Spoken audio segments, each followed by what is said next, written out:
As litigation financing continues its exponential growth, it occupies a more prominent place in the legal landscape.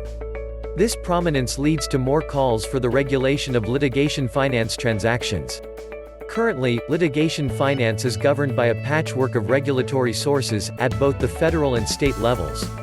Some jurisdictions don't regulate litigation finance at all. Others prohibit litigation financing completely. Some provide minimal regulations, such as certain formal and disclosure requirements for the documentation of a litigation finance transaction. One of the most widely supported kinds of regulation involves court rules that require litigants to make disclosures about any third-party funding that they have received. Wisconsin has recently enacted such a rule for all of its courts. Likewise, certain federal judicial districts have established local rules to that effect in certain kinds of cases.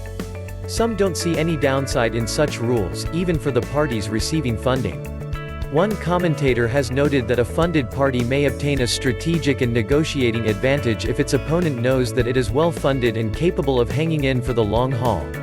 According to this view, disclosure may expedite the process of reaching a fair settlement.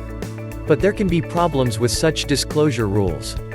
These rules may allow the opponent of a funded party to create a kind of ancillary dispute about whether communications between the funder and funded party have waived privileges.